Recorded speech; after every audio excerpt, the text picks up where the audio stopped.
Hello and welcome back to all round teaching. कुछ updates जो आज की डेट में जेकेएसएसबी की तरफ से आए उन पे हम बात करेंगे इस वीडियो में। 2-4 मिनट बात करेंगे, लेकिन इंपॉर्टेंट अपडेट्स है, वीडियो को लास्ट तक देखिए। सबसे पहले हम फॉरेस्टर और एनटी को लेके जो अपडेट्स आए उन पे बात करेंगे, और लास्ट में हम कांस्टेबल की बात करेंगे और उस पर कुछ सजेशंस और लेवल ऑफ कंपटीशन पे हम बात करेंगे। सबसे पहले अगर हम बात करें फॉरेस्टर की, तो फॉरेस्टर डिपार्टमेंट की तरफ से एक नोटिफिकेशन आई है, उसको हम सबसे पहले देखते हैं। तो ये है वो नोटिफिकेशन जिसमें आप क्लियरली देख सकते हो जो फॉरेस्टर है ये लेवल 5 का पोस्ट है, और इसमें जो क्वालिफिकेशन को लेके कुछ केस चल रहा था, तो मिनिमम क्वालिफिकेशन जो अब इसके लिए रखी गई है वो है बैचलर्स डिग्री। बैचलर्स डिग्री आपके पास होना चाहिए, यानी कि ग्रेजुएट आप होने चाहिए। उसके अलावा ग्रेजुएशन में एक सब्जेक्ट आपका होना चाहिए agriculture, botany, zoology, chemistry, forestry, geography, geology, mathematics, physics और स्टैटिस्टिक्स में से एक सब्जेक्ट आपका बैचलर्स डिग्री में ज़रूर होना चाहिए, तब जाके आप इसके लिए एलिजिबल है। उसके अलावा इसका जो फिजिकल टेस्ट होने वाला है वो इस तरह से इस पैटर्न पे होगा। और इसके अलावा एक और इम्पॉर्टेंट चीज़ जो है इस रिक्रूटमेंट को लेके वो ये है कि 40% डायरेक्ट रिक्रूटमेंट के थ्रू होंगे, यानी कि 40% जो टोटल पोस्ट है उसका 40% जो है एग्ज़ाम के थ्रू, डायरेक्ट रिक्रूटमेंट के थ्रू होगा, और जो बाकी 60% पोस्ट है उनको प्रमोशन के ज़रिए फिल किया जाएगा, यानी कि डिपार्टमेंटल प्रमोशन होगी। जो क्लास 7th के पोस्ट पे ऑलरेडी काम कर रहे हो और वो मैट्रिकुलेट है, यानी कि मैट्रिक पास किया हुआ है उन्होंने, तो उन्हीं को प्रमोट किया जाएगा फॉरेस्टर पोस्ट पे, और जो रिमेनिंग 40% है उनको डायरेक्ट रिक्रूटमेंट यानी कि एग्ज़ाम के थ्रू लगाया जाएगा। तो ये थी फॉरेस्टर को लेके अपडेट। और नेक्स्ट अपडेट जो है वो एनटी की है, तो एनटी अपडेट जो है उसको हम देखते हैं।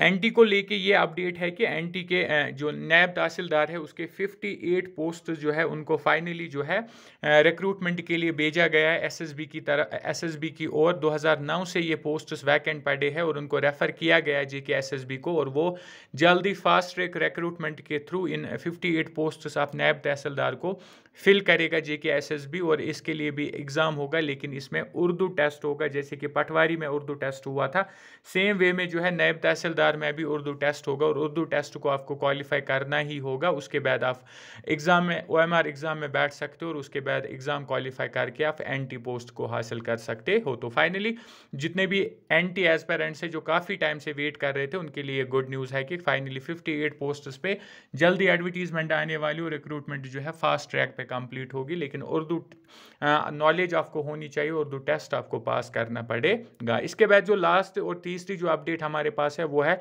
जेके पुलिस कांस्टेबल को लेके, तो उस पे हम थोड़ी सी बात करते। पहले हम उस नोटिस पे चलते हैं कि नोटिफिकेशन में क्या है।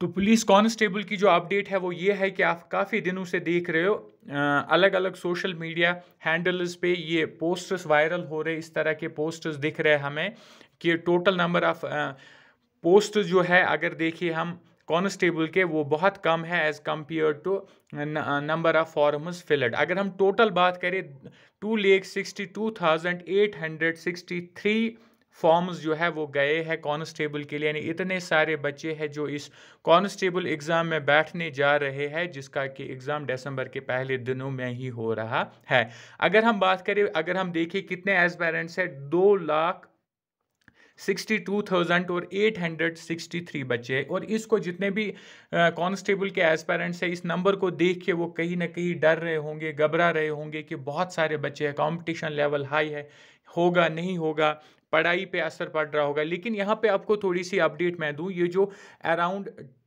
2.6 लाख बच्चे, इसमें से 2.5 लाख तो जो है एग्ज़ाम देंगे ही देंगे, मीन्स 2.5 लाख बच्चे जो है वो एग्ज़ाम में अपीयर होंगे। क्योंकि अगर हम पीछे कुछ एग्ज़ाम्स पे देखें तो 30 से लेकर 40% तक बच्चे एग्ज़ाम में अपीयर हो रहे थे, लेकिन वो काफ़ी पुराने पोस्ट थे। ये जो है रिसेंटली एडवर्टीज़ हुए थे पोस्ट, रिसेंटली लास्ट डेट हुआ और जल्दी इसका एग्ज़ाम आया, उतना टाइम गैप नहीं है फॉर्म और एग्ज़ाम के बीच में। दैट्स वाई इसमें जो है मेजॉरिटी बच्चे एग्ज़ाम में अपीयर होंगे। आप मान के चल सकते हो 2.5 लाख के करीब बच्चे जो है और अराउंड 2.5 लैक्स बच्चे एग्ज़ाम में बैठेंगे। लेकिन अगर हम कंपटीशन की बात करें, अगर हम एट द एंड कंपटीशन देखिए, वो 50,000 का ही होगा। 50K यानी 50,000 बच्चे ऐसे होंगे जिनके बीच में थोड़ा लेवल ऑफ कंपटीशन बनेगा। उतना भी टफ कंपटीशन 50,000 में नहीं बनेगा। 50,000 में एक लेवल ऑफ कंपटीशन बनेगा। 2 लाख जो है वो पहले ही इस रेस से थोड़ा सा साइड लाइन हो जाएंगे।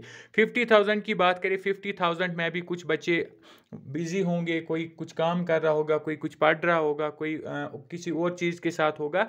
और इसको घटा के अगर हम देखें, आधा हम करें 25,000 ऐसे बच्चे होंगे जो इसके लिए सीरियस होंगे और जो पढ़ेंगे, जो सीरियस होंगे और जो इसके लिए पढ़ेंगे। और 25,000 में से एक महीने में जितना वास्ट सिलेबस है इसका कवर नहीं हो सकता। और अगर हम बात करें 10,000 ऐसे बच्चे होंगे जो इस सिलेबस से ऑलरेडी जो है वाकिफ़ होंगे, उन्होंने इस में से काफ़ी सारे टॉपिक्स ऑलरेडी पढ़े होंगे एसएसबी के लिए या किसी और कॉम्पिटिटिव एग्ज़ाम के लिए, तो उनको थोड़ा सा एज जो है मिलेगा इस महीने में। वो रिवाइज करके और बाकी जो रेस्ट ऑफ द टॉपिक्स है उनको कवर करके एक अच्छे लेवल तक पहुंच सकते हैं। और एट द एंड यही 10,000 वो बच्चे हैं जिनके बीच में वो नेक टू नेक कंपटीशन रहने वाला इस एग्ज़ाम में। और यही फाइनल लिस्ट में भी हमें अपीयर होंगे, यही फिर फिज़िकल में भी होंगे। लेकिन फिज़िकल में इसमें से भी जो अच्छे अच्छे बच्चे होंगे, पेपर अच्छा होगा लेकिन फिज़िकल नहीं निकलेगा, तो जो पीछे पीछे बच्चे होंगे वो आगे आएंगे फिज़िकल के ज़रिए। तो इस चीज़ पे भी आपको ध्यान रखना है कि इसका फ़िज़िकल टेस्ट होना है, वो भी काफ़ी उलटफेर दिखाता है। बाद में जब फिज़िकल टेस्ट होता है काफ़ी बच्चे क्वालिफाई नहीं कर पाते, फिर जो पीछे वेटिंग में होते वो आगे आ जाते, क्वालिफाई कर जाते और पोस्ट को हासिल कर पाते। उसको भी आपको दिमाग में रखना पड़ेगा। और अगर आप एक सीरियस पुलिस कांस्टेबल एस्पिरेंट है और पढ़ रहे, तो आपको ये महीना बहुत अच्छे से पढ़ना पड़ेगा। एटलीस्ट 10 to 12 आवर्स आपको डेली पढ़ना पड़ेगा, तब जाके आप इस कंपटीशन में जाओगे और इस कंपटीशन से आगे कामयाब होके निकलोगे, इस एग्ज़ाम को क्वालिफाई करोगे। और उसके बाद आपको फिज़िकल की तैयारी करनी, उस पर भी हम बाद में वीडियोज़ लाएंगे कि किस तरह से वो आपको करना है। सो ये था एक important update for all serious Jammu and Kashmir police constable aspirants. तो इतना ही इस क्लास में, इनफैक्ट इस वीडियो में हमें इतना ही आपके साथ शेयर करना था। कुछ 2-3 अपडेट्स थी जो आपके साथ ज़रूरी शेयर करनी थी। इसके अलावा अगर ऑल राउंड टीचिंग को सब्सक्राइब नहीं किया है, ऑल राउंड टीचिंग को सब्सक्राइब करके रखिए, क्योंकि यहाँ पे हम हर एक कॉम्पिटिटिव एग्ज़ाम की अपडेट ही नहीं बल्कि तैयारी भी कराते। और आजकल Jammu and Kashmir police constable के क्लासेस डेली बेसिस पे चल रहे हैं, एमसीक्यूज़, और कुछ दिनों में मॉक टेस्ट्स भी आएंगे, बिल्कुल फ्री होंगे। So do subscribe all round teaching, like and share also. Thank you.